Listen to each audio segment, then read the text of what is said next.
Ini datokku, ini aku. Kami nggak pernah ketemu, karena setahun sebelum aku lahir, dia sudah meninggal. Datokku meninggal setelah nonton film pengkhianatan G30 SPKI pada malam 30 September 1985. Konon saat itu, film ini diputar untuk pertama kalinya di TVRI. Ibuku yang cerita kalau papahnya excited banget nonton film itu. Film yang ditunggu-tunggu katanya. Tapi seusai menonton, dia terus-menerus bilang, "Wah, nggak bener nih film." Dan gak lama setelah itu, dadanya sesak terus meninggal karena sakit jantung. Ibuku selalu bilang, "Kamu itu mirip papa. Suka merhatiin detil orang-orang sampai ke kuping-kupingnya. Suka jalan-jalan explore tempat-tempat sejarah. Suka film." Banyak hal yang katanya mengingatkan ibuku pada papahnya.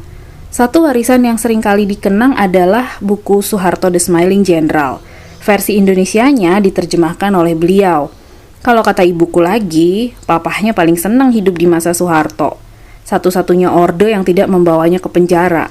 Tapi orde di mana dia meninggalkan kami untuk selama-lamanya.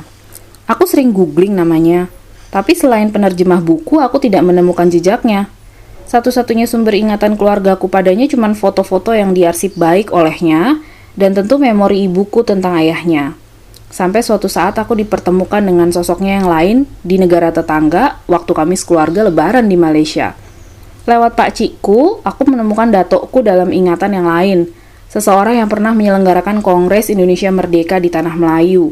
Seseorang yang pernah dipenjara karena pergerakan yang dianggap sebagai propaganda Indonesia. Setengah dari saudara kandung datokku memang tinggal di Malaysia.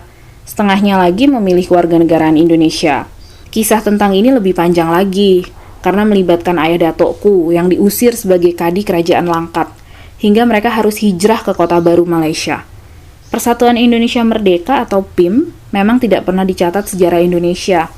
Padahal jauh sebelum sekat-sekat negara terbentuk, Nusantara telah dihuni oleh orang-orang yang percaya kedaulatan bangsa perlu diperjuangkan. Dimanapun bumi dipijak, siapapun kolonial yang membagi-bagi kue koloninya.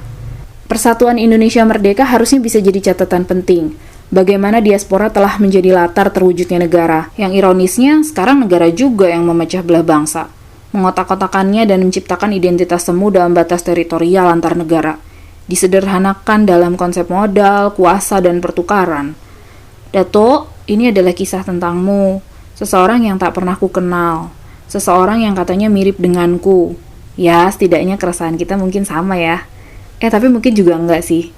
Yang pasti mengenal Dato lewat ibuku, lewat Pak Cikku, lewat arsip negara Malaysia, lewat catatan pergerakan negara tetangga, membuatku jadi mengenal negaraku yang menghapus narasi-narasi tentangmu dalam catatan resmi negara.